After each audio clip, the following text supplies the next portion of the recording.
know what's inside the stuff. So this is going to give you a good, quick down and dirty on how to apply those tools that we have available to us. I know I personally, who was I with last year? Yeah, Dobson. So Dobson is one of our newer officers, and she really got thrown into the shit pretty early on in her career, to include a guy that got nerfed on the Go-To Parkway by a car. And I had to put his brains back in his head. So stuff that you're going to run into on the street, stuff that we're going to run into in our job in the military. So I don't want to take any more time, but again, I really appreciate your time. Glad to be able to help you as out. well. I really appreciate it. So we'll get it So, going.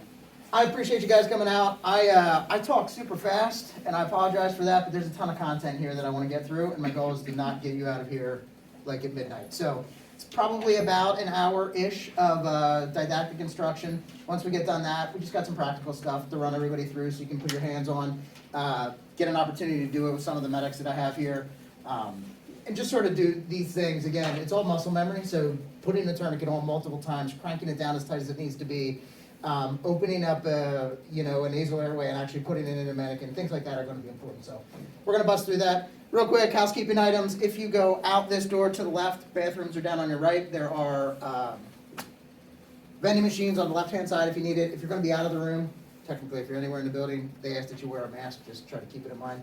And we'll try to social distance as much as possible. So this is Combat Casualty Care sort of refresher course. This is based off of the TCCC All Combatants course, which is like a 18 or 32-hour course that's condensed down into about an hour. My focus for you guys today is really to focus on the things like the right treatment at the right time in the right manner. I just want you guys to have the sort of specifics you need to keep yourself alive outside of operating your weapon system. This is probably going to be the second most important skill that you could possibly have. And sometimes that gets overlooked and overthought, but the reality is, again, saving yourself is huge. Being able to save your buddy, even bigger, and doing something bigger to save your unit is really what makes the difference. So think about that as we go through. The things I'm going to do today, we're going to go through tools of the trade, talk about IFACs, what's in them, why we use what we do, what needs to be there. Phases of care is what we're going to focus most on. And that's, honestly, again, the right treatment at the right time. I want you guys to be thinking again about where and if you have a problem, what treatments do I do at this moment versus a minute from now when I'm down the road versus 10 minutes from now when the medics are arriving. I need you to be thinking about those things because, again, when it comes to survivability, especially in trauma, being able to do the right thing at the right time is huge. Dan gave me a nice introduction. My name's John Detweiler. I'm the assistant chief here at VMSC. I also am in charge of all the medics on the central SWAT team. Jim Viscuzzi in the back. Jim is one of my medics on the team. Jim's been a past chief here. He's been with the SWAT team. He actually has more time on the SWAT team than I do. An extremely skilled clinician. And then Colin Hunsiger, whenever he shows up, he's actually my assistant team leader on the SWAT team. He is my second in command for all the medics. Another good dude, he's been doing this for a long time. He also, like I, am a flight medic for Jefferson. He may be a huge tool bag and show up in his flight suit because he's coming from work, but if he does, we'll just all laugh at him and sort of move past it. So, again, we've seen a lot of stuff. If you guys have questions, please don't hesitate to ask. Honestly, if you've thought it, we've probably either dealt with it or seen it ourselves. So why is this important? The big thing about this is you need to be able to train realistically to put yourself in the best position to operate, especially when stress happens. Why do we do stress courses with firearms? Because we know that when adrenaline hits your body, things change. In your muscle memory you fall back to, you need to be able to have that sort of repetitive action. So when things begin to fall apart, you're doing the same thing over and over again. There's no reason when it comes to things like training that we don't include things like self-care. We all hope that when something bad happens, we'll be able to stand up and do the right thing. I'm telling you right now, and Achilles said this literally thousands of years ago, we don't rise the level of our expectations, we fall the level of our training. There is such truth in that. Do not expect that if you sleep through a combat lifesaver course, or you may have gone to a TCCC course, that you're going to be fine. You won't, because unless you practice and train, that is the level that you're going to fall back to when things go sideways. I took out portions of the slide because, focusing for you guys, there wasn't as much law enforcement, but Let me ask you this, from a time standpoint, especially when we talk about exsanguination, the human body will pump, the heart will pump about 5 liters per minute. If you sever a brachial artery, you have about 5 minutes until you're dead. Femoral artery, 3 minutes. That is such a, and you know what, I can probably turn off one of these lights to make this a little bit easier for everybody. And honestly, if you guys want this presentation, all you have to do is send me an email, reach out to Dan, he can get it to me, and I can get you a link for it. I'll share whatever. Ultimately, if this helps you guys, that's all I care about. Those times are not necessarily negotiable. All right, a femoral transection is 3 minutes, and you're dead. And no medic, physician, trauma surgeon will fix that. When the blood's out of your body, you are SOL. There's nothing that I can do. On the law enforcement side, think about how long it takes to get EMS to you. We are fortunate in this area because, frankly, we have squads everywhere. But the national average is about 8 minutes and 43 seconds to get a squad. That's a long time. If you have a transection of the femoral artery or brachial artery, are you going to have enough time to wait for a medic? Absolutely not. The average time for a hostile engagement response, meaning somebody's shooting and the medics are staging down the street and they're waiting, 21 minutes. Do you know how many times you could bleed out over in that in 21 minutes? That's why this is so important, because these are things, again, as we talk about, that you guys are going to be able to do to be able to help yourselves keep the blood in the body. That's one of the things I tell the guys all the time. If you can keep the blood inside, I can do a lot of things. If the blood's all out, I'm out of options. This whole program is based off tactical combat casualty care. It's the all-combatant version of it. The big thing is treat the casualty, prevent additional casualties, complete the mission. You guys need to be able to handle basic trauma from the standpoint of extremity or junctional hemorrhage, airway trauma, and thoracic trauma. We're going to cover those things today to be able to give you a good idea. When I'm talking about extremity trauma, if any of you have been through any of the combat lifesaver courses, you've probably seen this video before. This is what arterial bleeding looks like. Do not mistake somebody who has oozing blood or a lot of blood for arterial bleeding. This is what arterial bleeding looks like. It is squirting. This poor goat probably gave its life for our video, but the reality is, again, when we're talking about arterial bleeding requiring a tourniquet, this is what I'm talking about. Junctional hemorrhage. Step on an IED. You have all kinds of things that you cannot place tourniquets on. So what other options do we have? We'll talk a little bit about that. Airway trauma. Do not put your mouth on the edge of a gun. You look like this. One of the things that our guys came back to us with, and Colin does a lot of airway training, mostly for the flight medics, but does a lot for our SWAT guys, is the question was, how do you move this person? Do you drag them? Do you what? And the reality is, someone like this, you're actually going to sit up and let them maintain their own airway. And if you do have to drag them, you're actually going to be putting them face down and dragging them by the back of their kit so their mouth stays open and they continue to drain. We'll talk about airway stuff. Thoracic trauma, some of these things you're not going to be able to fix. This is an open chest wound. That would suck if that was you. The big things to remember, though, again, pre-hospital trauma care in a tactical setting is very different than a civilian setting. If you get in a car accident, you go to a trauma center, there's a bunch of things that they do on a very logical basis that make things happen. In the tactical world, we deal with so many things that are outside of our control, and whether that be things like the elements, because we're stuck outside, whether it be time to hostile suppression, whether it be a dynamic situation where it is moving multiple places. When we had the Stone incident where he ended up shooting his ex-wife and everybody else in his family, there was like 7 different crime scenes. So there's so many things that complicate it. But we still need to focus on how to get those good things done.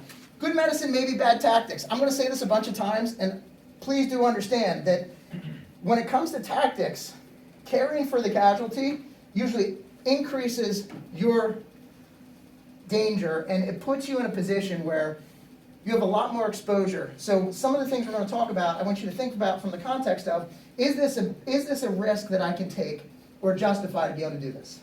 The initial care and intervention in the minutes after an injury are critical. And when I say critical, I'm saying again, we're going back to blood. If blood's not in your body by the time I get to you, I can't do anything. What you do in the minutes immediately after an incident are going to make or break what's going to happen. Situational awareness, including knowing your limitations for assessment, care, and intervention. Listen, if the sight of blood makes you pass out, you're going to be in a pretty crappy position if somebody takes a round right behind you. Know your limitations. If you're good at doing assessments and you feel like I could actually be able to assess somebody doing a hands-down assessment and know whether they're bleeding, that's great. But know what you're good at and know what you're not good at. Talk about tools of the trade. We're going to go over IFACs. How many of you carry IFACs with you, whether on your kit or somewhere? Everybody should be raising their hand. There's absolutely no reason why you don't have access to an IFAC. One of the things that always drives me crazy is, and we've dealt with this with the SWAT team, it's been a little bit of an evolution. Everybody carries the exact same IFAC. They're managed by the medics, they're stocked by the medics, they're replaced by the medics. So we know exactly what's in everybody's IFAC. Having them put it in a position where it's accessible is such a struggle. Because the reality is, I need you to be able to reach what's in that with both hands. And trying to get them to understand that is difficult. Because think about it this way, if you're right-handed and you're used to operating a weapon system with your right arm, you may want to put it on the left side where it's easy. Well, if your left arm is what's injured, that's going to put you in an immediate disadvantage when it comes to being able to access your equipment. So think about how you're going to be able to access it. But the primary components, tourniquet, hemostatic gauze, compression bandages, adhesive chest seals, nasopharyngeal airways, and decompression needles. Tourniquets, only ever use an approved product. CAT tourniquets are what we end up using on our team. It's what we have found most effective. They're easiest to deploy and they're easiest to use. The big thing about CAT tourniquets that I find is beneficial, they're simple one-handed use. Jim will show you how to pack them because you should always have them in a position where you can pull them out, give one shake, and get it onto your affected extremity without needing to do two things. But you need to be able to use them with both hands.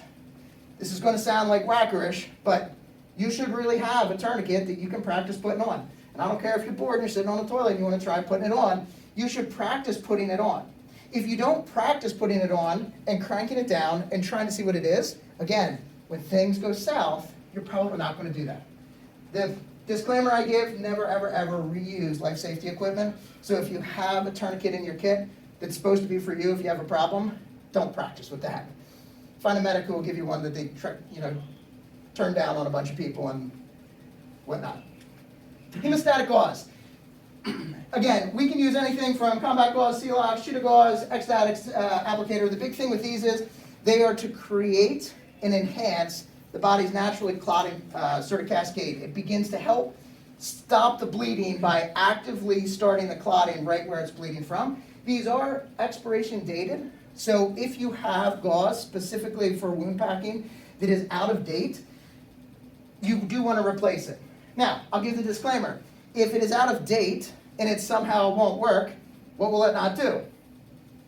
It won't cause clotting, right? But what is it still? Well, it's still gauze, so you can still pack it into a wound. My preference is make sure all of your gear is in date. If it's not, don't throw it out, practice with it, whatever you need to. But if you don't have a replacement, don't get rid of it until you do. The big thing about these, and we'll talk about this, make sure you give 3 minutes of pressure on top of a hemostatic dressing before you do anything else. So whether you're wound packing, you get it in, you jam it down, you need 3 minutes of pressure. That gives the body enough time to begin sort of that process of slowing that down. Compression bandages, this is everything from Israeli bandages. Everybody calls them something different, EDTs. They are going to have both absorptive and compressive qualities to them. So think like an ACE wrap, for example. An ACE wrap would have compression sort of features to it. Most of these guys have some type of gauze pad adhered to them where you start over the wound and then you wrap to make them tight. All kinds of sizes, great for direct pressure. These are not solutions for somebody who is having arterial bleeding because you'll bleed right through this. Adhesive chest seals. These guys are great. Again, these are worse than fly paper or duct tape. Once they come off their film, if they stick to each other, just throw them out and get another one because these things are so ridiculously sticky. We're going to go over some sort of tips on how to use them effectively. But the big thing is these guys are going to be for prevention or mitigation of some type of tension pneumothorax. So open chest wound. Nasopharyngeal airway. If Colin's feeling extra squirrely, you may be able to convince him to put one in his nose tonight. The entire tag team mocking the crap out of him for 8 hours did not get him to do it, but if you guys do, I'm buying somebody dinner. This is just a basic airway, but the nice thing about this is very low training needed to do this. Like literally, we can up-train you guys in 5 minutes, show you how to do it, and it provides you with a very good skill when it comes to airway management. So Again, a simple thing to keep in, you can use this in both conscious or unconscious casualties. There's usually water-based lubricant that comes with it. If you don't have lubricant, can you use it? Absolutely. Some people say spit on it. Don't spit on something and put it in my nose. But last thing is decompression needles. How many of you are Combat Lifesaver certified or are able to use decompression needles? Perfect. Decompression needles are going to be the gold standard for being able to reduce a tension pneumothorax. It's when we take a needle right there, 3 1/4 inches long or 3 inches long, and push it into your chest to vent out air that is accumulating because of a collapsed lung. It is a life-threatening condition that they really spend a lot of time pushing in TCCC, especially in Combat Lifesaver, to make sure, because again, this is something that you can literally take a situation that somebody is going to die within a matter of seconds and turn them around and buy them minutes, if not hours, until they get a chest tube. It's a great skill. I have decompressed a ton of people. Colin's decompressed a ton of people. The one thing nobody will ever tell you until you see it the first time, don't be afraid. As soon as you poke it in somebody's chest, you're not going to hear this huge rush of air like they always tell you. What's going to happen is they're going to start coughing. And then you're going to panic because you think you did something wrong, and you actually didn't. The body's natural reaction to begin expanding the lung is a cough sort of mechanism. So if you pop somebody with one of these needles and they start coughing, you did it right. Phases of care. This is what I want to focus on tonight for you guys, is really, again, doing the thing that's right at the right time. We talk about 3 different phases of care: care under fire, tactical field care, and tactical evacuation. The big 3 pieces to this, and we'll sort of break each one of these down. Care under fire, you have one responsibility and one responsibility alone, and it's move. Get off the X, get out of the line of fire, get to a better spot. Tactical field care is where you guys are going to have an opportunity to really affect something. Many times, you're not going to have a combat medic. You may not have EMS anywhere nearby. You're going to be relying on what you're able to do to be able to change these. And then the last step, which we literally spent one slide on, is tactical evacuation. That's literally the handoff, whether it be to a medevac, to an ambulance, whoever it is. So, care under fire. The big things about this is get off the X. If somebody takes a round and you step into that position, there's a good chance that you stepped right into the same space that somebody was able to take a shot at them. Don't do that. Don't be there. Get off the X and do everything you can to get the casualty off the X. That may be a matter of directing them and providing them with direction. I have never been shot. I'm pretty sure I don't want to be. The reality is, I'm pretty sure when I get shot, if that ever happens, I'm going to be pretty much losing my crap, right? Especially if I'm getting shot multiple times. Provide them with direction. Get down, move towards me, move towards my voice, move towards my voice. Come to me, move to the corner. Provide them with direction. You are the one at that point who is in control. You're the one who's not shot. So provide them with the direction that you can to get them out of the way. The big thing is, if you can stay in the fight, whether it's you doing self-care or not, stay in the fight at this point. Because at this point, it is still hostile, and there's no guarantees that you're going to be able to do anything to change that. The other piece of care under fire is minimizing exposure to additional injuries. This is where, again, I say that good medicine sometimes is not good tactics. But prosecuting the mission and caring for the injured may be in direct conflict with each other. Radon and Tombay. Who remembers what that was? Back in 1976, Netanyahu's brother led a group of commandos to overtake a Ugandan force that had taken an airport hostage. Netanyahu's brother, who was the lieutenant colonel at the time, had started the assault, was right in the front, was the first and only casualty that died in that raid. He took a round as he walked through the door, and the first thing the guys did were what? Stepped right over him. At that point, in a hostage rescue scenario, prosecuting the mission was way more important than caring for the casualty. He was the leader, but they did the right thing, and they moved forward. And again, you need to be able to think through those scenarios for yourself, because unless you're the person making that decision about whether to step over or grab and drive back, nobody can tell you how you're going to be unless you've thought through that already. When there's conflict, what does take precedence? Was the raid force inappropriate for stepping over him and continuing on? No, because there was 137 hostages lives that were at stake. Now, if the situation was different, and in SWAT we end up dealing with barricades like all the time, and somebody barricades and there's no hostages, and they're in the house and they lob around it, ended up hitting somebody unfortunately, are we going to rush in? No, because at that point there is no threat that requires our intervention. Right at that point, it's a matter of taking the precedence piece is going to be the hostage or the injured officer, or how we're going to deal with it. Tactical field care. This is when there's going to be a reduced level of hazard from hostile fire, more time to provide care. You're going to be limited to the things that you're carrying on your person. Unless you have a combat medic that's close by, you're not going to have extra gear to work on. So you're going to be working out of your IFAC. And again, this is why I would say when you're working in the street as a law enforcement officer, what you have on your person may be the only tools you have access to. When Jesse got shot down in the city, when some dirtbag came out to the car and started unloading rounds into the car and shot him 7 times, or however many times it was, he got out, gunned down at gunpoint, and was forced to make a decision. Do I continue to maintain him at gunpoint and keep him secure, or do I, and in the meantime, bleed out, or do I come off gunpoint, go back in my car, get my tourniquet, put that on, save myself, and risk what's going on?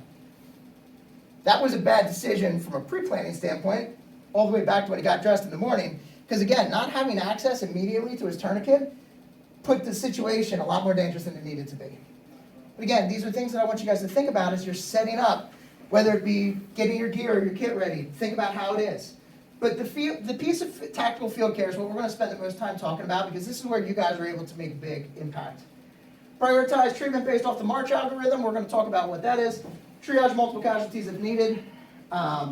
Always, always, always assume that during this phase of care that there is a possibility, a fairly high likelihood, that there's going to be some type of re-engagement. There's nothing stable at this point about your situation other than the small perimeter which you're controlling. So do be ready, if need be, to continue to re-engage the threats as they come about. Consider communication with command. We talk about a SIT report and not a situational report.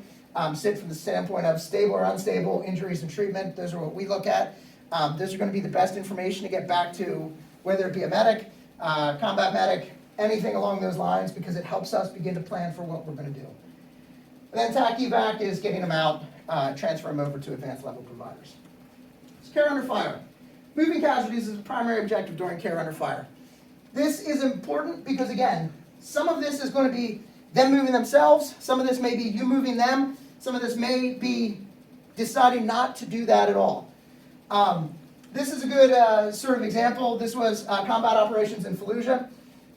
Gunnery Sergeant Ryan Shane runs to Sergeant Wells to pull him to safety after taking a round. He was shot in the leg. He actually had a femoral transection, which means how much time does he have? 3 minutes. Minutes. 3 minutes, actually. While he was beginning to pull him out and move him, he took sniper fire. Somebody else ended up coming to help as well. These guys ended up getting shot. It was Sergeant Shane was hit by enemy fire. He received a mortal injury at that moment, dropped to the ground. The combat medic who went out to help at that point has probably got to be crapping himself, because now he's got 2 people that are mortally injured, and he finds himself in the middle of the X that he doesn't want to be on. He was able to retreat back, and he ended up getting shot as well as he was retreating. So now you have a situation where one individual was in the line of fire, took a shot, and rather than directing him to either self-care or move on his own, 2 other people ended up becoming casualties because of the decisions to get to that point. Again, I'm not going to tell you what's right or wrong. This is a personal decision that you make at the moment when it comes to, is the risk worth the benefit that I'm looking at getting out of this? If you do need to move a casualty under fire, consider the following. Location and nearest cover.